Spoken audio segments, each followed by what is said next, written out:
Dan kita harus bersyukur dan senantiasa bersyukur karena Tuhan itu adalah Tuhan yang setia. Ini pribadi Tuhan yang perlu kita ingat, Dia adalah Tuhan yang setia menjaga kita. Kita akan teruskan perjamuan pada hari ini, perjamuan suci, sebagai satu acara di mana kita selalu ingat siapa Tuhan kita. Dengan itu siapkan hati dan pribadi kita untuk menerima roti dan air, karena roti dan air ini adalah lambang kepada Yesus sendiri, Tuhan dan Juru Selamat kita. Dalam Markus, mari kita melihat dari dalam Injil Markus 14 ayat 22 sampai 25. Markus 14 ayat 22 sampai 25 sebagai persiapan kita untuk menghadap ataupun menerima perjamuan pada hari ini.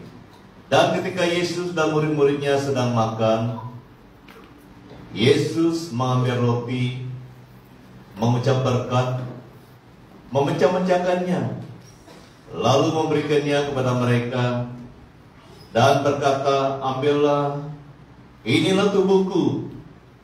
Sesudah itu ia mengambil cawan, mengucap syukur, lalu memberikannya kepada mereka, dan mereka semuanya minum dari cawan itu.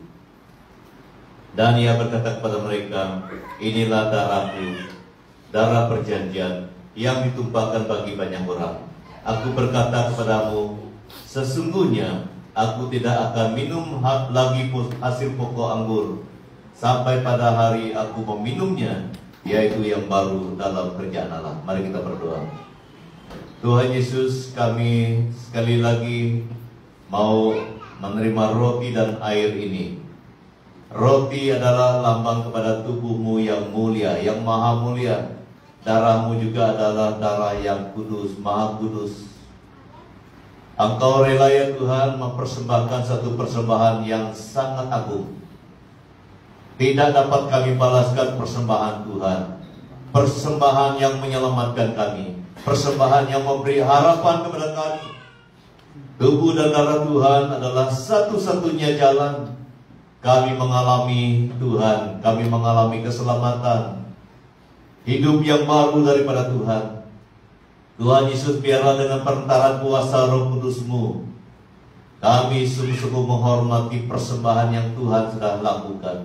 Kami sungguh-sungguh menghormati dan mensyukuri apa yang Tuhan pernah lakukan, karena itu adalah dilakukan oleh Tuhan untuk kami semua.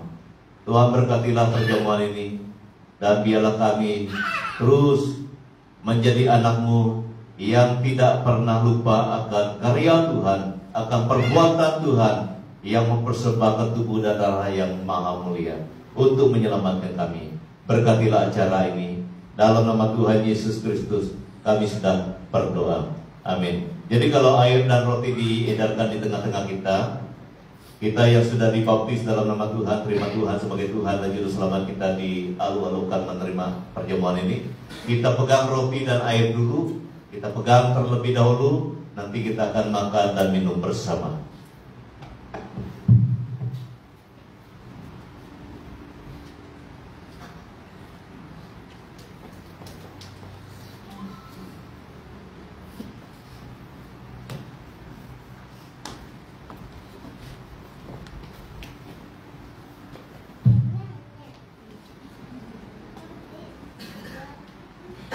Jadi ini merupakan satu kesempatan kita ingat akan Tuhan Yesus, satu-satunya Tuhan kita dan Juru Selamat kita. Tiada yang lain.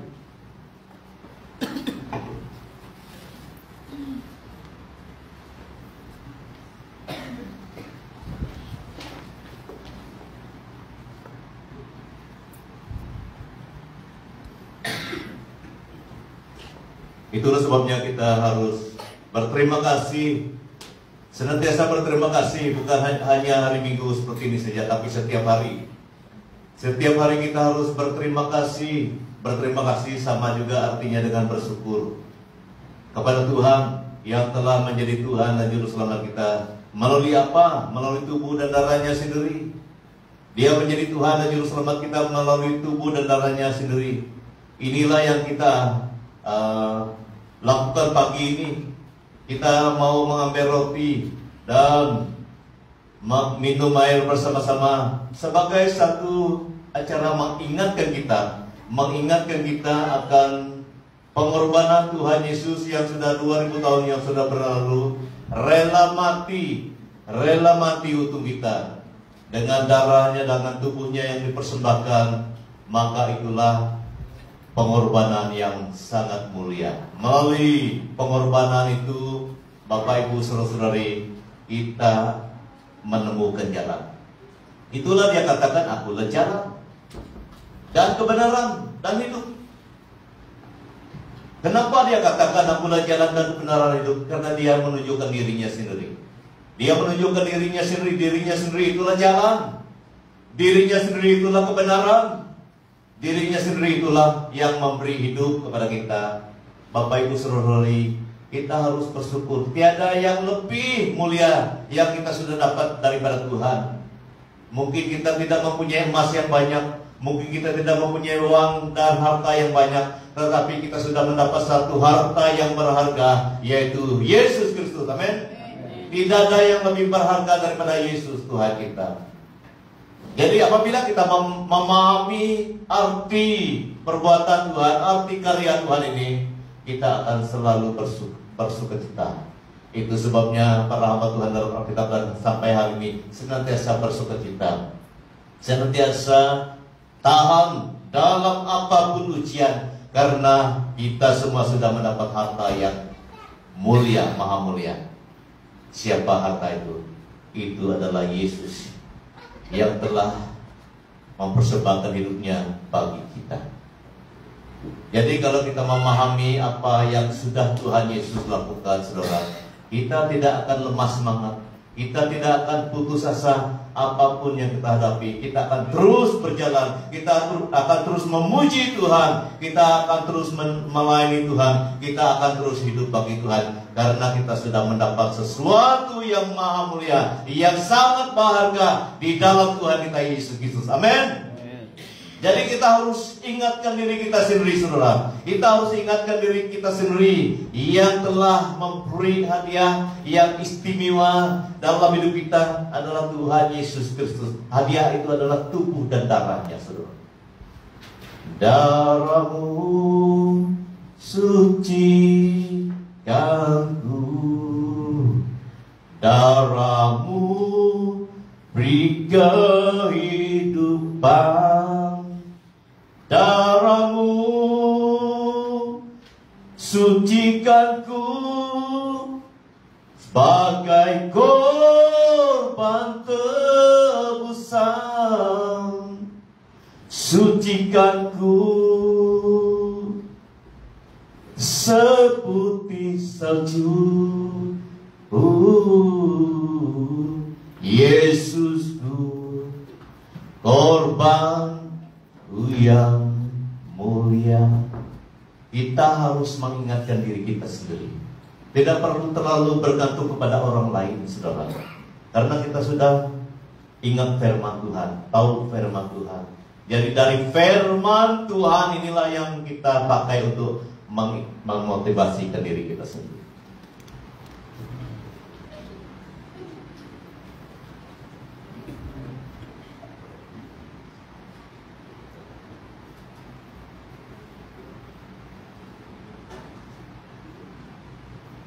Mari kita berdiri di depan Tuhan Yesus.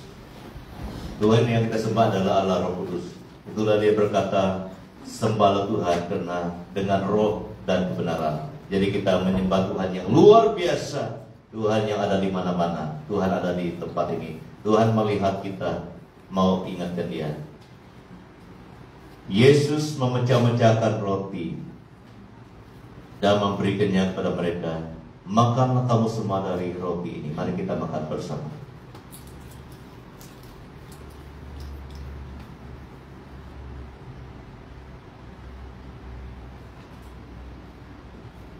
Lalu ia mengambil cawan dan memberikannya kepada mereka. Minumlah kamu dari cawan ini. Ini adalah darah perjanjian. Mari kita minum bersama.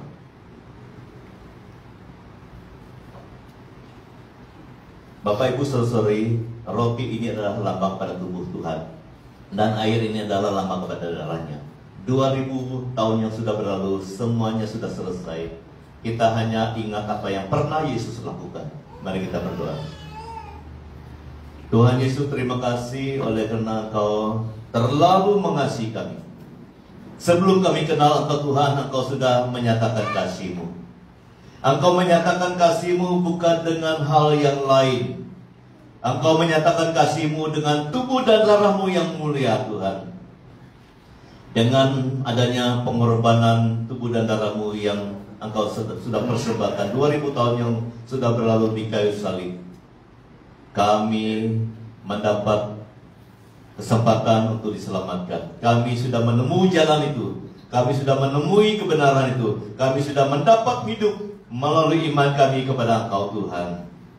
Tuhan Yesus, biarlah Engkau terus bekerja dalam hati dan kehidupan kami dengan perantaraan kuasa Roh Kudus-Mu dan terang firman-Mu, agar kami tidak pernah lupa apa yang pernah Yesus lakukan untuk kami semua. Pakai kami semua, Tuhan, untuk memberitakan kabar baik ini. Karena Yesus mati untuk kami semua, untuk semua manusia, dan barang siapa yang percaya tidak binasa, tetapi beroleh hidup yang kekal. Tuhan, pakai kami semua untuk menyampaikan berita baik ini melalui kehidupan kami. Haleluya. Dalam nama Tuhan Yesus Kristus kami mohon semuanya ini. Amin. Silakan duduk, Tuhan berkati.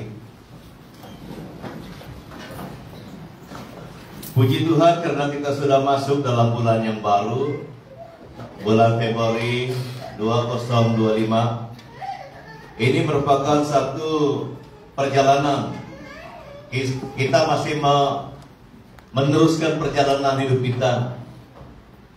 Seperti mana yang saya sudah sediakan dalam gereja kita, tahun ini ada beberapa topik-topik yang kita belajar perlahan-lahan.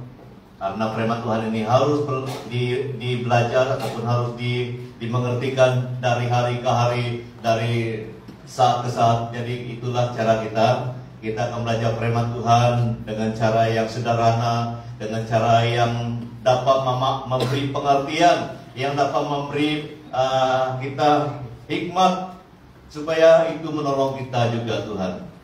Supaya Tuhan menolong kita juga dalam kehidupan kita. Dalam bulan ini kita akan belajar satu topik yang penting, sukacita. Sukacita itu adalah buah Roh Kudus. Yang pertama bulan lalu itu adalah kasih. Kasih juga buah Roh Kudus. Dari bulan Januari sampai bulan September kita belajar tentang buah Roh Kudus. Kenapa kita perlu belajar tentang buah Roh Kudus? Karena Roh Kudus ada di dalam kita, supaya kita melihat apa yang sedang Roh Kudus lakukan dalam hidup kita, yang sudah dimeteraikan dengan Roh-Nya yang kudus itu. Kita perlu memahami dan terus memahami apa yang sedang Roh Kudus lakukan dalam kehidupan kita. Jadi pada hari ini kita perlu kenal tanda itu, tanda sukacita. Jadi kalau kita sudah mengalaminya, kita terus bersyukur. Tetapi kalau kita masih belum mengerti apakah tanda itu belum, tapi sudah ada, kita harus berdoa. Tuhan, saya adalah anak-Mu, saya adalah orang yang percaya, saya mau juga terus mengalami itu. Karena saya tahu orang yang percaya dimeterai, ditanda dengan Roh Kudus-Mu. Dan apabila Roh Kudus ada di dalam diri saya, di dalam hidup saya, pasti ada sukacita surgawi. Pasti ada sukacita surgawi. Hari ini kita belajar satu bagian firman Tuhan yang saya sudah sediakan dari Kisah Para Rasul. Kisah Para Rasul 8 ayat 35 sampai 39. Kisah Para Rasul 8 35 sampai 39. Saya akan membaca bagian ini untuk kita bersama-sama. Firman Tuhan berkata demikian, maka mulailah Filipus berbicara dan bertolak dari Nas itu. Ia memberitakan Injil Yesus kepadanya. Mereka melanjutkan perjalanan mereka dan tiba di suatu tempat yang ada air. Lalu kata sida-sida itu, lihat, di situ ada air. Apakah halangannya jika aku dibaptis? Sahut Filipus, jika Tuhan percaya dengan segenap hati, boleh. Jawabnya, aku percaya bahwa Yesus Kristus adalah anak Allah. 38. Lalu orang Ethiopia itu menyuruh menghentikan kereta itu, dan keduanya turun ke dalam air, baik Filipus maupun sida-sida itu, dan Filipus membaptis dia. Dan setelah mereka keluar dari air, Roh Tuhan tiba-tiba melarikan Filipus, dan sida-sida itu tidak melihatnya lagi. Ia meneruskan perjalanannya dengan sukacita. Bapak Ibu saudara-saudari, sida-sida Ethiopia itu meneruskan perjalanannya dengan sukacita, karena Roh Kudus Tuhan sudah diam dalam hatinya, karena dia percaya. Karena dia berkata kepada Filipus, aku percaya kepada Yesus Kristus anak Allah. Karena ada pengakuan, ada imannya, maka Tuhan kenal itu, dan Tuhan memeteraikan dia dengan Roh Kudus, sehingga sukacita itu terjadi. Bukan untuk orang itu saja sebenarnya, untuk kita semua Bapak Ibu, saudara-saudari. Kita perlu sungguh-sungguh mengalami itu, dan kita perlu mengalami sukacita itu. Karena sukacita itu yang memberi kekuatan kepada kita menghadapi apapun tantangan. Sukacita surgawi itulah yang memberikan kita semangat dan ketahanan, kesabaran. Karena saya percaya, baik saya sendiri maupun kamu, tidak ada yang terkecuali, berhadapan dengan apapun tantangan cobaan. Meskipun memang tidak sama. Cabaran dan tantangan yang saya hadapi memang tidak sama dengan apa yang kamu hadapi. Tetapi yang Tuhan berikan, yang Tuhan sediakan itu sama, saudara. Roh Tuhan yang sama disediakan. Roh Tuhan itulah yang memberi kita sukacita itu. Amin. Sekalipun dalam kehidupan kita, situasi kehidupan kita tidak sama, tetapi Tuhan kita adil dan setia. Dia memberi yang sama rata kepada kita, Roh Kudus yang sama. Dan Roh Kudus itulah yang menyatakan sukacita dalam kehidupan kita. Jadi tema kita pada hari ini adalah sukacita surgawi. Sukacita surgawi ini Bapak Ibu saudari, ini milik kita semua. Tuhan sediakan untuk kita semua. Karena Roh Kudus yang sama diberikan untuk kita, dan tanda-tanda Roh Kudus yang ada dalam kita itu pasti sama, saudara. Yang pertama kita belajar hari ini adalah mengenal dan percaya firman. Itulah yang menyebabkan orang itu menerima sukacita surgawi itu. Karena apabila dia mengenal firman Tuhan dan percaya, maka Tuhan menandai dia dengan Roh Kudus dan sukacita terjadi. Maka mulailah Filipus berbicara dan bertolak dari nas itu. Ia memberitakan Injil Yesus Kristus. Dia tidak memberitakan yang lain, saudara. Dia memberitakan Injil Yesus Kristus. Jadi kenapa dia memberitakan Injil Yesus Kristus? Karena itulah sebabnya dia peroleh Roh Kudus dan sukacita terjadi. Maka mulailah Filipus berbicara dan bertolak dari nas itu. Kita membaca nas yang dibaca oleh keduanya pada masa itu. Nas yang dibacanya itu berbunyi seperti berikut. Seperti seekor domba, ia dibawa ke perpantaian, dan seperti anak domba yang keluh di depan orang yang menggunting bulunya, demikian ia tidak membuka mulutnya. Dalam kehinaan, dengar baik-baik, dalam kehinaan berlangsunglah hukumannya. Siapakah yang akan menceritakan asal usulnya? Sebab nyawanya diambil dari bumi. Dalam kehinaan dia tidak pernah memberontak, dia tidak pernah melawan. Itulah Tuhan kita Yesus Kristus. Dia tahu dia sedang diperbuatkan dengan keadaan yang tidak adil. Dia tahu dia sedang diperlakukan dengan sangat tidak adil, sedang dihina. Askar meludah dia, memukul dia, memberi jubah yang tidak patut sebagai satu penghinaan dalam kehidupan Yesus pada masa itu. Kalau kita melihat peristiwa dia ditangkap dan diperlakukan tidak adil oleh askar Romawi sampai naik ke salib, semuanya tidak adil, semuanya tidak selayaknya dia terima. Dia tidak layak terima penghinaan, dia tidak layak menerima hukuman, dia tidak layak menerima segala yang berat, yang sakit. Tetapi Yesus rela. Itu sebenarnya yang diceritakan dari nas itu. Dan Filipus menjelaskan, inilah Yesus. Inilah Yesus yang pernah disalibkan. Dan inilah dia. Jadi orang ini mengerti. Dia harus mengerti, kita pun harus mengerti. Kita harus mengerti bahwa apa tujuan Yesus datang ke bumi ini. Apa tujuan Yesus mati di salib. Kita harus mengerti, Bapak Ibu saudara-saudari. Dia tidak suka-suka mati di salib. Dia tidak suka-suka datang ke bumi ini. Tidak. Ada tujuan, ada visi, ada sasaran dia. Dia mau menyelamatkan kita sebenarnya. Dia mau menyelamatkan kita dengan diri dan darahnya. Jadi yang kedua,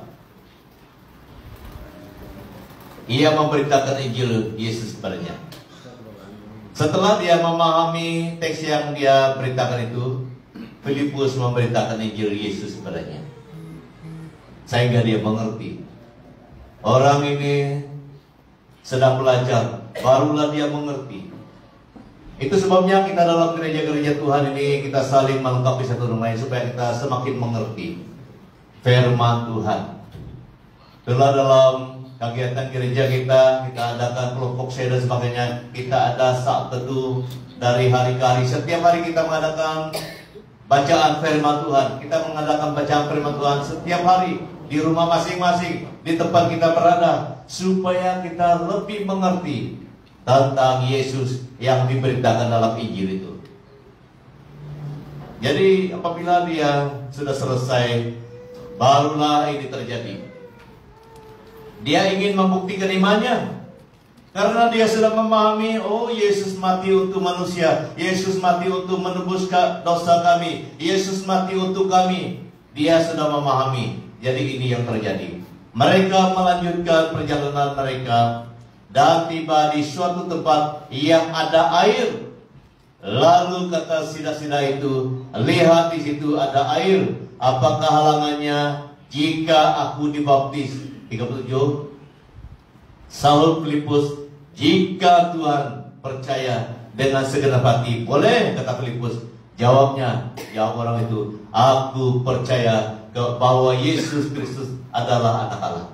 Dia percaya karena dia sudah memahami teks firman Tuhan yang dibaca. Dia percaya karena penjelasan Filipus kepadanya tentang Yesus Kristus. Jadi pengakuan ini penting, saudara. Baptisan itu adalah langkah yang kedua sebenarnya. Yang pertama adalah ada satu pengakuan dari diri kita. Ada satu keputusan dari diri kita sendiri. Kita harus mengaku bahwa Yesus adalah anak Allah. Anak Allah artinya yang turun ke bumi ini menyelamatkan kita.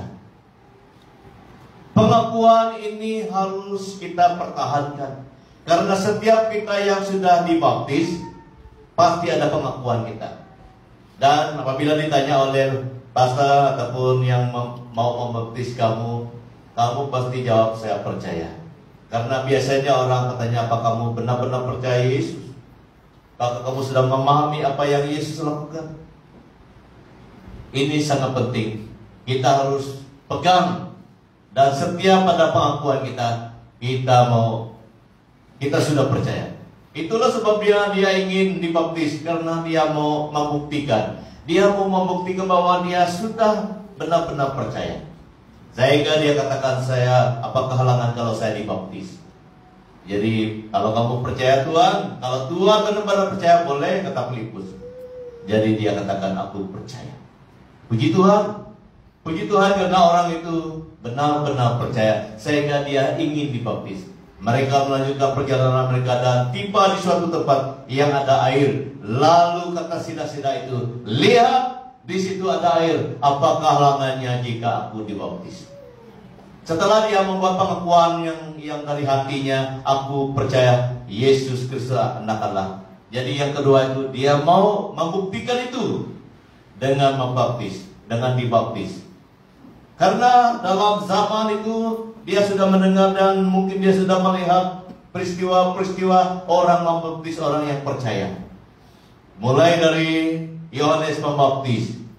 Karena Yohanes Pembaptis di Sungai Yordan. Sungai Yordan itu tidak jauh dari kawasan mereka dalam peristiwa ini.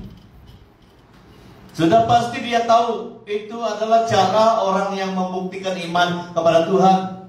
Itulah dia mau dibaptis karena dia sudah paham orang yang percaya kepada Tuhan dibaptis.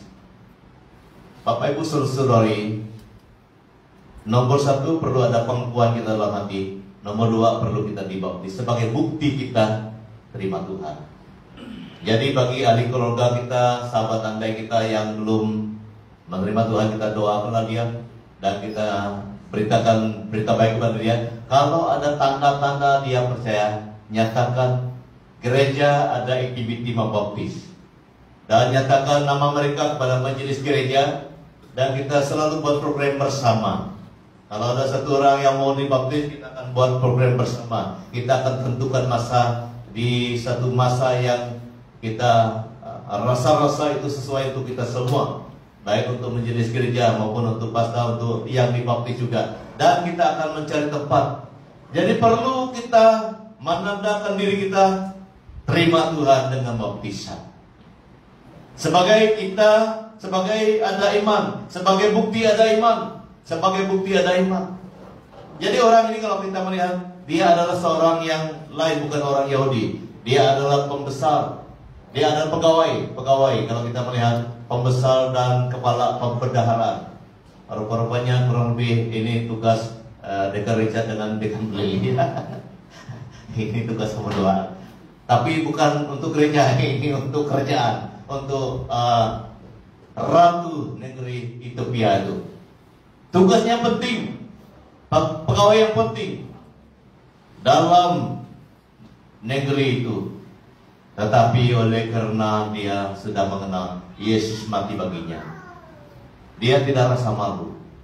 Sebenarnya pada masa itu pembesar-pembesar pada masa itu rata-ratanya agak ego lah, agak sombong, tidak boleh diperlakukan sembarangan. Mereka rasa mereka adalah orang yang penting. Tapi orang ini setelah dia terima Tuhan, dia rendah hati. Orang yang terima Tuhan pasti rendah hati, amin. Kalau kita tidak rendah hati, ini satu pertanyaan besar. Sudahkah ataupun belum terima Tuhan? Orang ini pembesar yang dihormati, setelah terima Yesus, dia tetap rendah hati. Ini adalah bukti kita terima Tuhan. Kita pasti rendah hati dan mau membuktikan kita percaya pada Yesus dengan baptisan. Biarlah kuasa Roh Kudus bekerja dalam hati kita semua.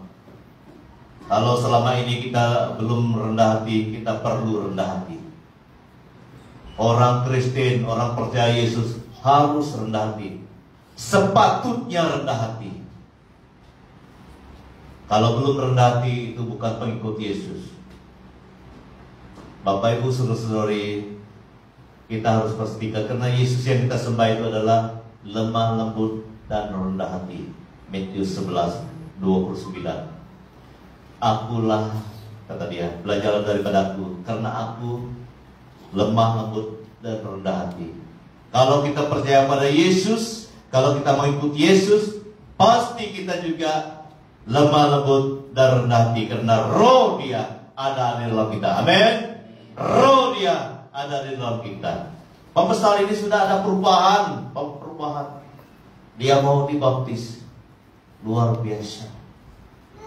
Dia mau menandakan bahwa hidupnya sudah percaya kepada Tuhan Yesus. Kita perlu menjadi pribadi yang sudah diupah seperti ini. Oleh karena kita sudah percaya. Kalau kita sudah diupah oleh Tuhan, teruslah setia ikut Tuhan, ikut cara Tuhan, ikut firman Tuhan. Karena Tuhan akan menambahkan apa yang masih perlu Dia tambahkan. Tuhan akan terus membentuk kita. Semua kita, termasuk saya. Yang kedua, aku percaya, ini pengakuan yang luar biasa. Aku percaya bahwa Yesus Kristus adalah anak Allah. Karena sebelum dia dibaptis, Filipus harus pastikan apakah sudah ada iman, apakah sudah ada kepercayaan dalam hatinya. Puji Tuhan, dia katakan, aku percaya bahwa Yesus Kristus adalah anak Allah. Sebab dalam Roma 10 ayat 9 sampai 10 katakan, sebab jika kamu mengaku dengan mulutmu bahwa Yesus adalah Tuhan, dan percaya dalam hatimu bahwa Allah telah membangkitkan Dia dari antara orang mati, maka kamu akan diselamatkan. Kita diselamatkan karena ada pengakuan kita sendiri. Masing-masingnya kita pegang pengakuan itu. Jangan lepas pengakuan kita. Tahun bilang kita sudah mengaku itu, kita harus setia pegang itu. Karena pengakuan kita itulah yang menyelamatkan kita, saudara.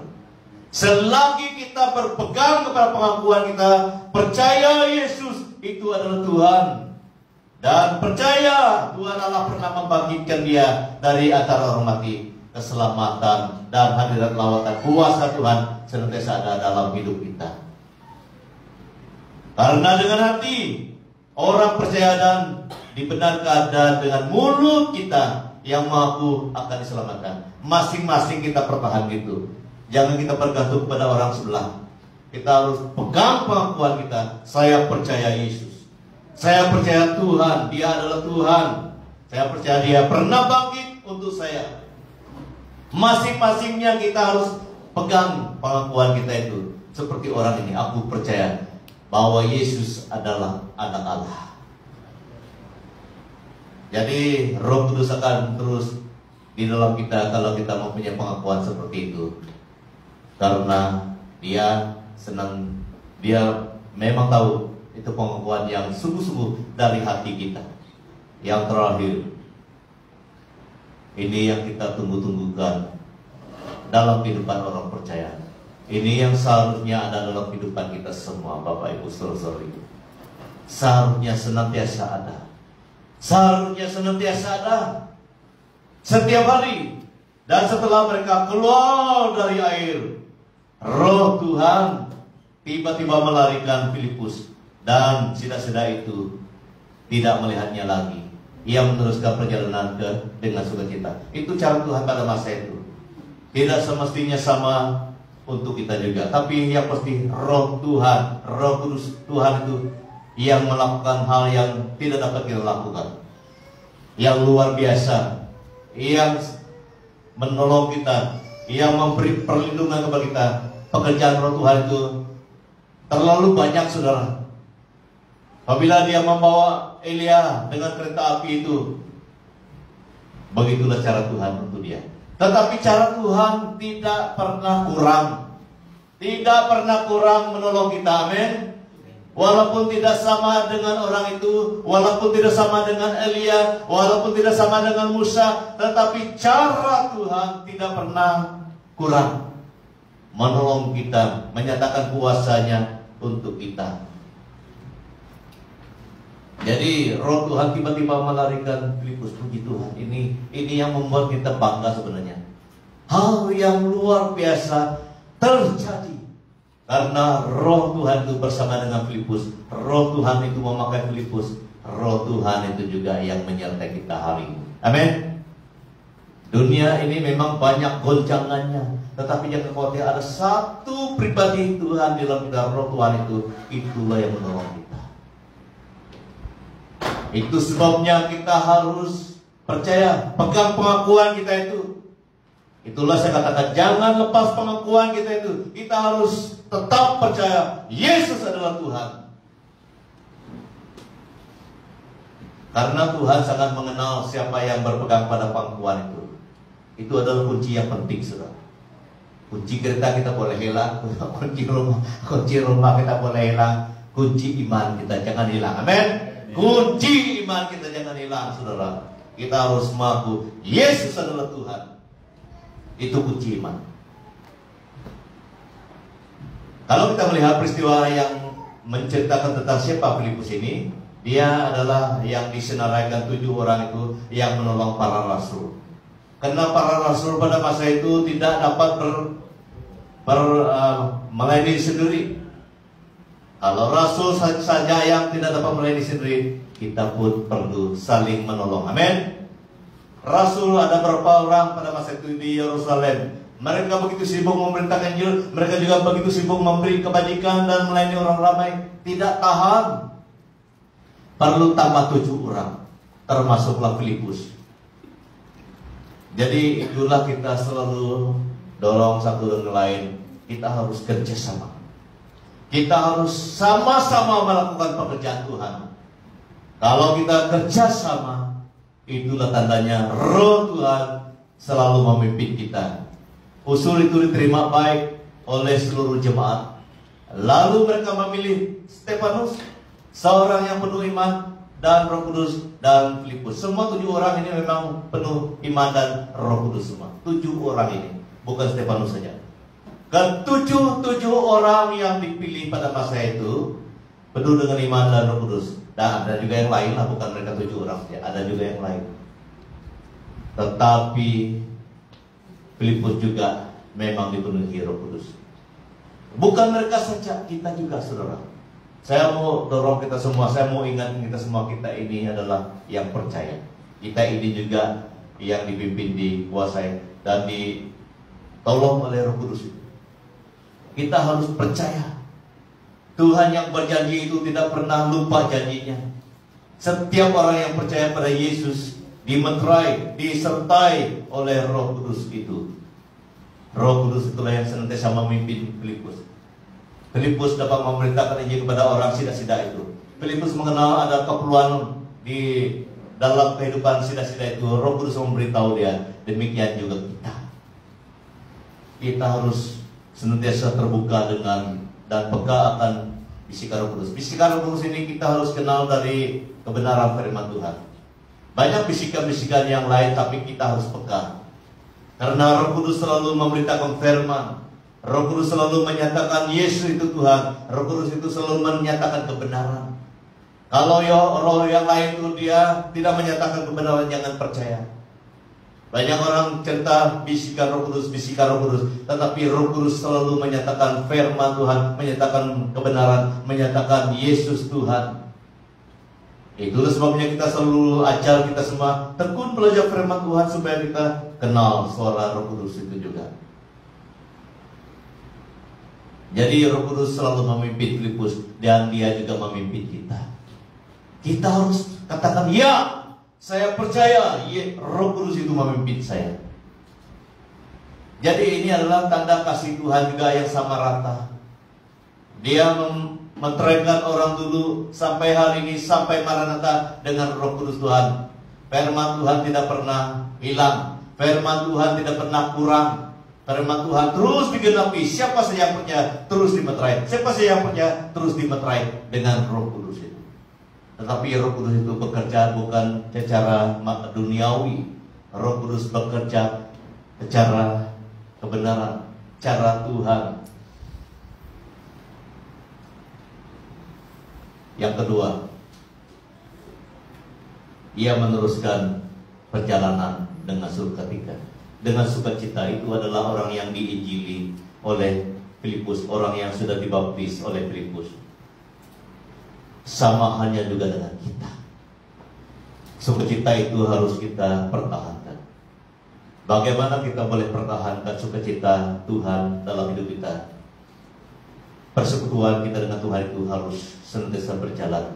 Seperti renungan yang saya berikan pagi tadi, itu kuncinya juga. Kita harus mempunyai hubungan persekutuan dengan Tuhan Yesus melalui firman, melalui doa, melalui ibadah kita seperti ini. melalui seluruh kehidupan kita. Apabila kita senantiasa mendekat dengan Tuhan, karena sumber sukacita itu bukan dari pastor, sumber sukacita itu bukan dari reverend, sumber sukacita itu bukan dari pendeta, sumber sukacita itu yang memberi sukacita itu adalah Tuhan Yesus Kristus dengan perantaraan kuasa Roh Kudusnya. Amin. Jadi itu sebabnya kita harus dekatkan diri kita dengan Tuhan melalui firman, melalui doa. Jadi puji Tuhan, kita harus melihat ada peningkatan dalam diri kita sendiri. Tidak perlu saya sebut nama, tapi kita perlu tahu itu adalah pekerjaan Roh Tuhan, bukan pekerjaan manusia, saudara. Itu pekerjaan Roh Kudus Tuhan. Karena kita rajin mendekatkan diri dengan Tuhan melalui firman, doa dan sebagainya, Roh Kudus Tuhan selalu memberi sukacita. Sukacita itu bukan hanya hari Minggu, saudara. Sukacita surgawi itu adalah setiap hari, karena Roh Kudus Tuhan itu bersama dengan kita setiap hari. Kita harus bangga apa yang Tuhan sudah berikan dalam kehidupan kita. Sukacita surgawi itu terjadi oleh karena kita mengenal dan percaya firman Tuhan, oleh karena kita ada iman dan mau membuktikan iman kita dengan baptisan, dan kita mengalami sukacita. Itu perjalanannya. Harus percaya dulu kepada firman Tuhan, harus percaya dulu kepada Tuhan Yesus Kristus. Sebelum percaya tidak mungkin ada sukacita surgawi. Mari kita berdoa. Tuhan Yesus, terima kasih oleh karena Engkau adalah Tuhan yang mengasihi kami, dan kami sadar Bapa, Roh Kudus-Mu selalu memberi sukacita surgawi dalam hati kami.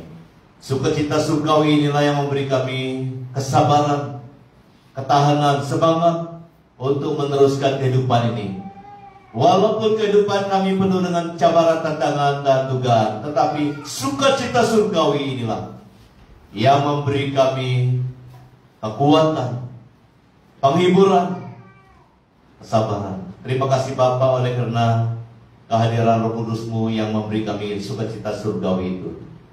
Tolong kami semua agar kami terus mengalaminya Bapa, dan biarlah Engkau terus pimpin kami dengan kuasa Roh Kudus-Mu. Kami berdoa bagi setiap diri kami, setiap keluarga kami, dan perjalanan hidup kami, pekerjaan dan bisnis kami, sumber pendapatan kami, seisi keluarga kami Tuhan. Kami doakan pada saat ini di dalam nama Tuhan Yesus, Kau tolong kami semua, Kau pimpin kami semua, Kau berkati kami semua Bapa. Demikian juga bagi pelayanan kami melayani Engkau. Kami perlu pimpinan, penyertaan dan kuasa hikmat daripada Engkau Tuhan, supaya kami dapat melakukan pelayanan-Mu. Satukan kami Tuhan, karena kami adalah tubuh Kristus. Tubuh Kristus saling memerlukan, seperti yang Engkau nyatakan melalui hamba-Mu Rasul Paulus. Tubuh Kristus itu seperti badan manusia, ada kepala, ada tangan, ada kaki, semuanya saling memerlukan. Bapa, biarlah kebenaran firman-Mu itu selalu menyentuh hati kami, memberi pengertian kepada kami, supaya kami mampu bersatu hati, bekerja sama, melayani Tuhan selagi ada kesempatan. Terima kasih Bapa, terpujilah nama-Mu. Inilah seruan doa kami yang kami persembahkan di dalam dan melalui nama Tuhan kami, Yesus Kristus. Amin. Tuhan berkati. Saya kembalikan masa kepada hambanya yang memberi info gereja.